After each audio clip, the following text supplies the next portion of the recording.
Hey there guys, welcome back to Texas Beer Reviews, and on this episode we will be looking at another barrel-aged Imperial Stout. This is Wicked Weed's Dark Age Bourbon Barrel-Aged Imperial Stout. So this one was courtesy of, oh god, I hope it was Kyle Davis. I'm pretty sure it was Kyle Davis. If not, I'm very sorry.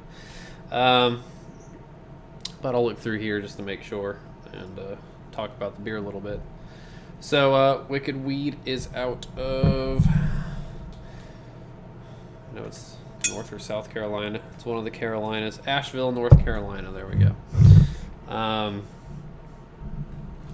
have had some of their beers, some of the saisons and wild ales. All have been pretty solid. I've enjoyed them. We just actually started seeing somewhat of distribution here in Texas. Not really. I mean, if they're all label approved, or there's quite a bit that are label approved.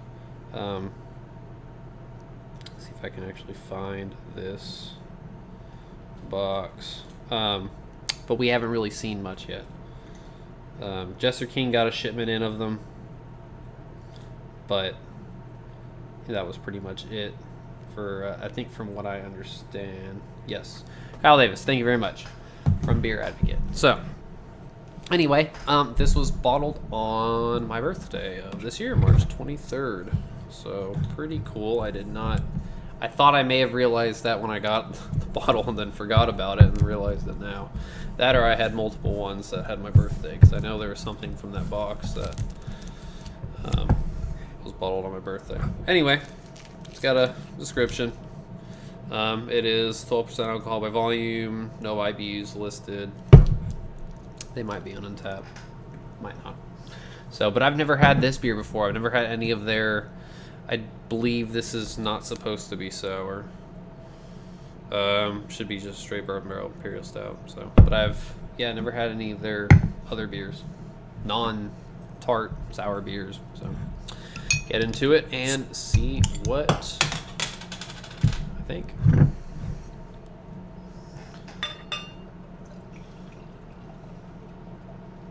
Right.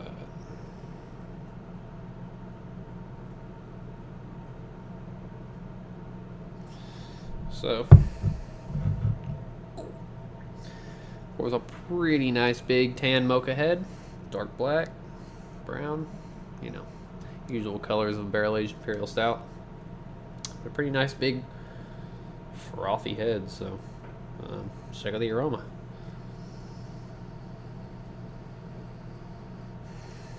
I'm not getting a whole lot of bourbon. I'm getting some bourbon, but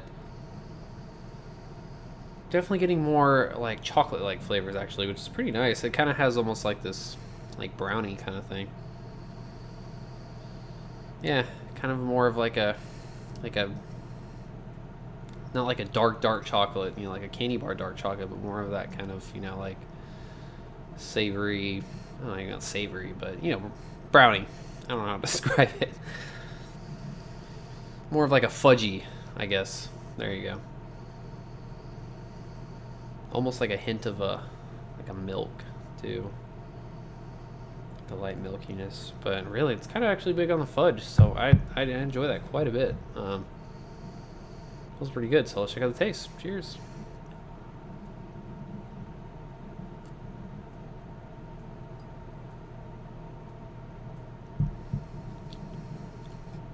Oh yeah. So very similar to the nose. I'm getting some bourbon, but it's really not too intense. It's a bit of a lighter bourbon flavor, I guess. It kind of blends well, I guess, with the base. The base is pretty fudgy, actually. It's not quite that super intense level of like brownie batter that I've had from a few Imperial Stouts, but it's pretty close actually. Nice chocolate notes. I'm definitely big on the chocolate. There's a hint of some dark fruits, you know, some of the bourbon characters, caramel, some coconut.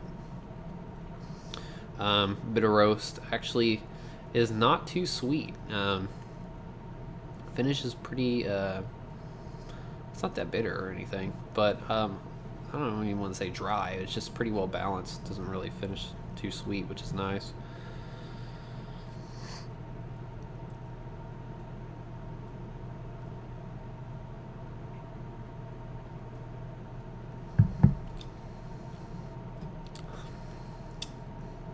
Not really getting any booze at all either. So the more I drink it, the more I think that it kind of does taste like some brownies that I've had. Body is full and silky.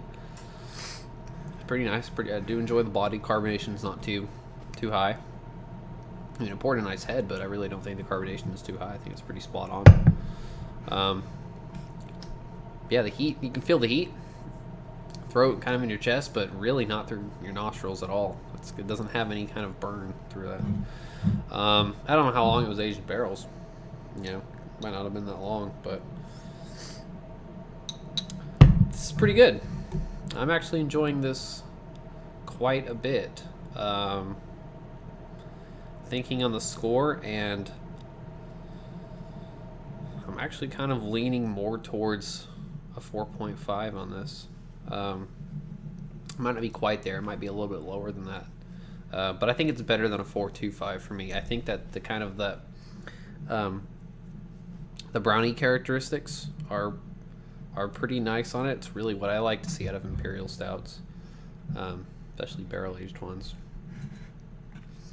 But yeah, I'm gonna go 4.5 on this guy. Actually, I really like this. It's very, very drinkable, and I really like the kind of the fudgy chocolate notes on it.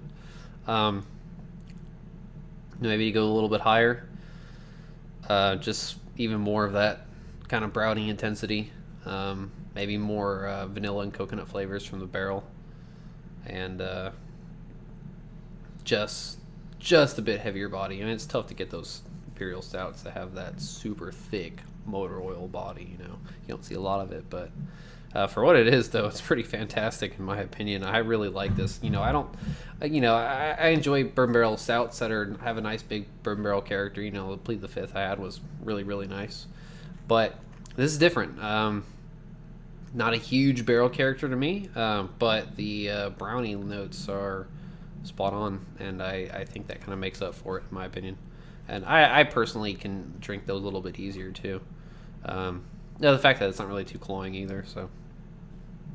Yeah, I guess it's pretty much it for Wicked Weed's Dark Age. I do not know the availability or the release on this. I'm assuming this is probably a yearly release. I don't know how limited it is.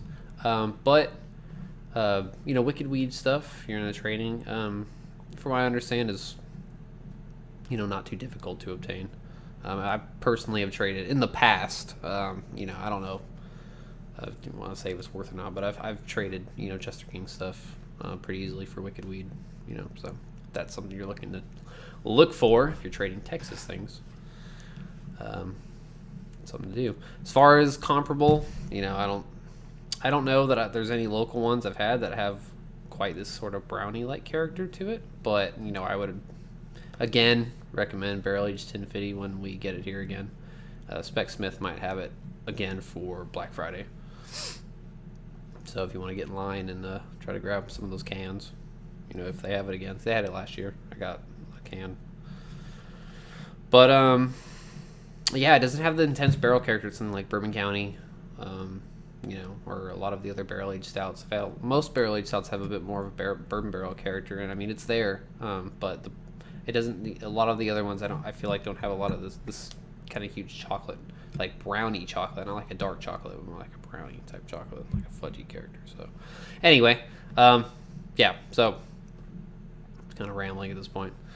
That is pretty much it for Wicked Weed's Dark Age. Gonna sip on this for a bit and enjoy the night off. So, with all that said, I think that's it for now for a lot of my barrel-aged Imperial Stouts. I don't have too many left. I have some more bottles, but they're large format bottles that I'd like to share, you know, with someone else.